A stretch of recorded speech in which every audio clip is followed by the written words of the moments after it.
Halo guys, mari kita bahas kali ini tentang tekanan. Tekanan nanti akan ada 3. Sebentar. Nih pointer. Oke. Ini ringkasan tekanan ya. Kalau di SMP ini masuk kelas 8 semester 2 umumnya. Tekanan yang akan kita bahas yang pertama adalah tekanan zat padat.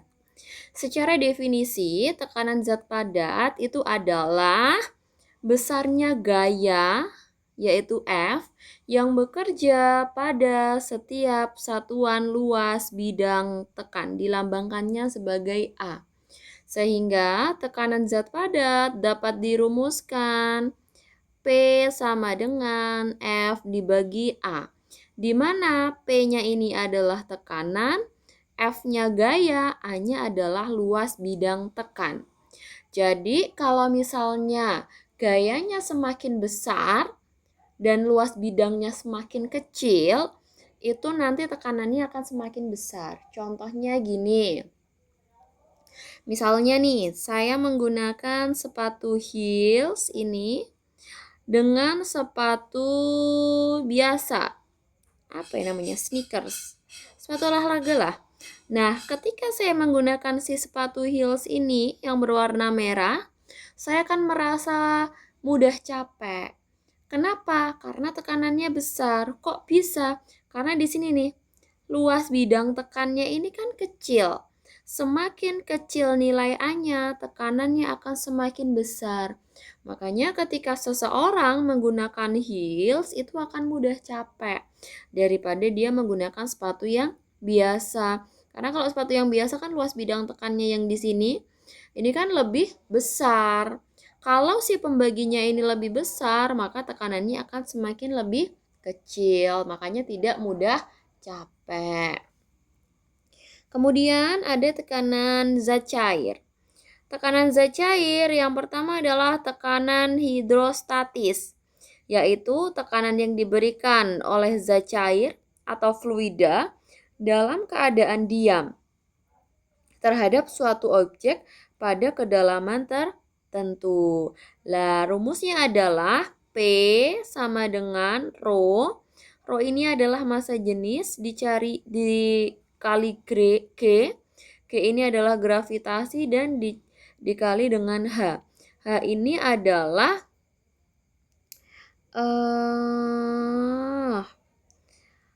kedalaman zat cair.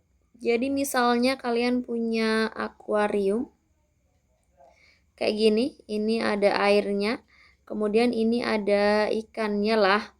Lah, yang dimaksud adalah ketinggian atau kedalaman dari permukaan sampai mulutnya si ikan. Kayak gitu.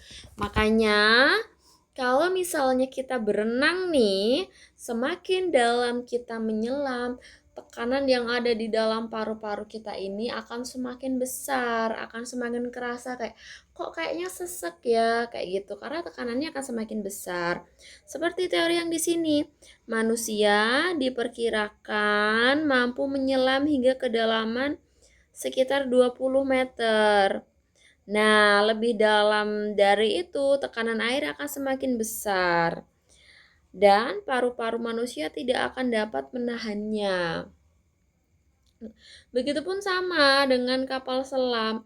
Kapal selam itu dirancang sedemikian rupa dengan memperhitungkan tekanan hidrostatis air laut sehingga dapat menyelam sampai kedalaman tertentu atau sampai kedalaman ratusan meter tanpa mengalami kebocoran. Cuman kalau misalnya dia dirancangnya misalnya nih sampai 100 meter aja, tapi ternyata nekat sampai 101 tuh. Nah, itu udah resiko itu karena tekanannya akan semakin besar. Kemudian ada hukum Archimedes di mana dia bilangnya jika benda dicelupkan ke dalam zat cair, maka benda itu akan mendapatkan gaya ke atas yang sama besar dengan berat zat cair yang didesak oleh benda tersebut. Nah, menurut si Archimedes ini, benda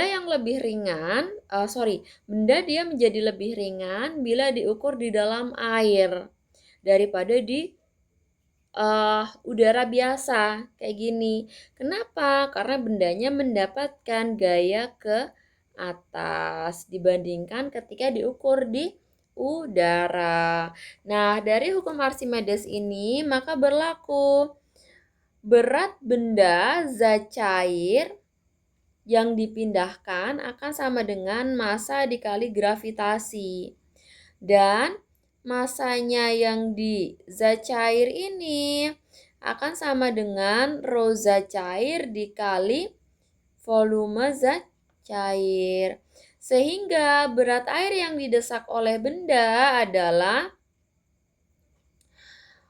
rho dikalikan V dikalikan dengan gravitasi.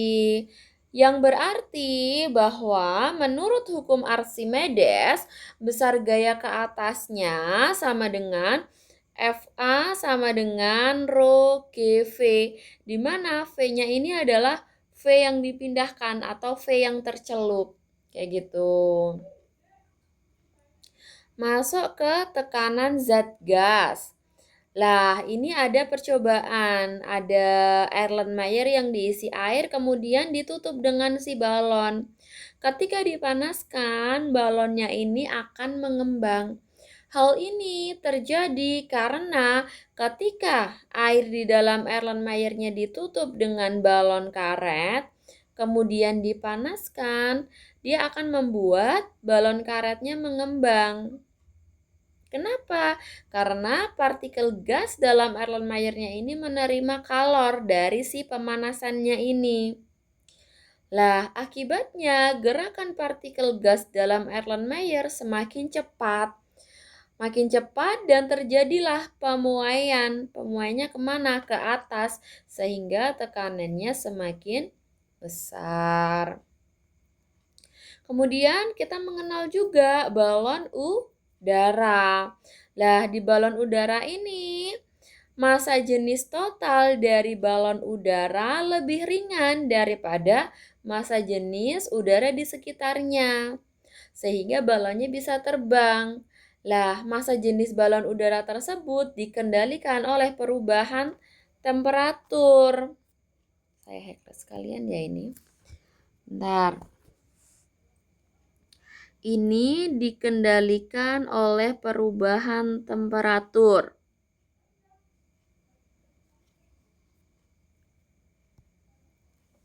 Pada udara dalam balon. Nah, dengan menggunakan pembakaran yang ada di bawah lubang balon. Dengan demikian, seorang pilot balon udara harus bisa mengendalikan si temperaturnya ini, kapan dia naik, kapan turun, dan sebagainya. Masuk ke hukum Pascal. Hukum Pascal ini berbunyi, tekanan yang diberikan pada zat cair dalam ruang tertutup akan diteruskan ke segala arah dengan sama besar. Nah, hukum Pascal ini dia kan berarti P1 sama dengan P2. Nah, sehingga F1 per A1 akan sama dengan F2 per A2. Kemudian ada hukum utama hidrostatika. Di mana bunyinya semua titik yang terletak pada suatu bidang datar di dalam zat cair yang sejenis memiliki tekanan yang sama. Nah, ini akan berlaku yang PA sama dengan PB. Rumusnya kan rho GH yang punyanya si A akan sama dengan rho GH punyanya yang B. Ini kan nilai gravitasinya kan sama, maka mereka bisa saling mencoret. Sehingga rumusnya akan menjadi rho A dikali H-nya A sama dengan rho-nya B dikali H-nya B. Terakhir ada teorema Torricelli, di mana yang menurutnya Torricelli tekanan udara dipengaruhi ketinggian. Semakin tinggi suatu tempat, maka tekanan udaranya akan semakin rendah. Di mana dalam teori Torricelli ini muncul persamaan P sama dengan 76 cmHg dikurangi ketinggian tempatnya ini berapa dibagi dengan 100. Jadi semakin tinggi tekanannya akan semakin turun. Nah, begitu ya teman-teman. Terima kasih. Sampai bertemu di video selanjutnya. Bye-bye.